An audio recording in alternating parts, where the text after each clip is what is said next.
வணக்கம். ஓம் நம சிவாய. இன்னைக்கு நம்ம எந்த பதிவு பார்க்க போறோம்னா சுக்கிர கர்மா. ஓகேங்களா?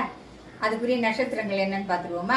திருவோணம், திருவாதிரை, சித்திரை, இந்த 3 நட்சத்திரங்கள் தாங்க. சுக்கிரன் கர்மா. சுக்கிரன் என்பதே நம்ம பணத்துக்கு அதிபதி அப்படின்னு தான் எல்லாருமே நினைக்கிறோம். அது தவறு. அதே மாதிரி சுக்கிரன் அப்படின்பதே நம்ம லக்ஷ்மி அப்படின்னு நினைக்கிறோம். லக்ஷ்மினா பணம் அப்படின்னு நினைக்கிறோம். அதுவும் தவறு. லக்ஷ்மிகரமா இருக்காங்க.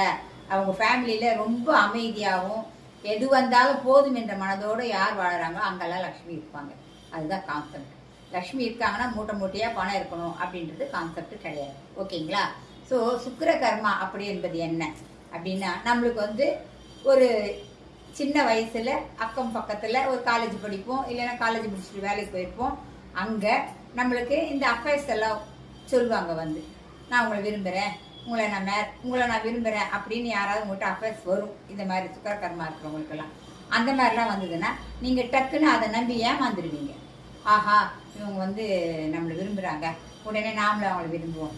அந்த மாதிரிலாம் பண்ணக்கூடாது. என்ன பண்ணணும்னா, அவங்க நம்மளை யாரும் அப்படியெல்லாம் அப்ரோச் பண்ணாங்கன்னா நீங்கள் என்ன பண்ணணும்னா, அவங்க ஃபேமிலி பேக்ரவுண்டு, அவங்கள பற்றி ஃபுல் டீட்டெயில்ஸ் எல்லாமே தெரிஞ்சுக்கிட்டு, இவங்க நம்மளுக்கு தகுதியானவங்க தானா, நம்மளை வச்சு நல்லா காப்பாற்றுவாங்களா அப்படின்னு நாம் முடிவு பண்ணி தான் அவங்க மேரேஜ் பண்ணிக்கணும். சரிங்களா? இல்லைன்னா நம்ம நம்பி ஏமாந்து போயிடும். இதுதான் சுக்கிரன் கர்மா சுக்கிர கர்மாவுக்கே உரியது. ஆக மொத்தத்தில் சரிங்க. அப்போ நாங்கள் எப்படிங்க கண்டுபிடிக்கிறது அப்படின்னா, நீங்கள் உங்களுக்கு அது மாதிரி அஃபேர்ஸ் வராமல் இருக்காது.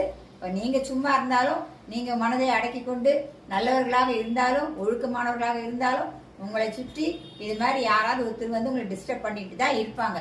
சுக்கிர கர்மான்னா அதுதான். ஓகேங்களா?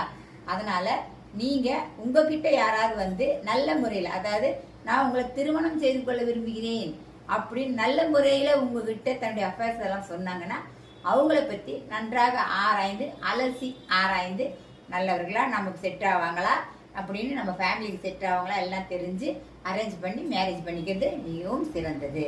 சரிங்க. இந்த சுக்கிர கர்மா கழியணும். அதுக்கு நாங்க என்ன பண்றது? ஆமாங்க, சுக்கிர கர்மா கழியணும்னா உங்களுக்கு தெரிஞ்சவங்க, தெரியாதவங்க, நல்லவங்க யாராக இருந்தாலும் திருமணம்னு ஒன்று அரேஞ்ச் பண்ணிப்பாங்க. அப்படி அவங்க திருமணம் அரேஞ்ச் பண்ணிக்கும் போது உங்களால் என்ன உதவிகள்லாம் அவங்களுக்கு செய்ய முடியுமோ அதெல்லாம் செய்யுங்க. ஓகேங்களா? அந்த மாதிரி நீங்கள் அவங்க சின்ன சின்ன உதவிகள்லாம் செஞ்சீங்கன்னா உங்களுடைய சுக்கிர கர்மா கொஞ்சம் கொஞ்சமாக உங்களை விட்டு கழிந்து போய்விடும். இதுதான் இன்றைய தகவல். வணக்கம்.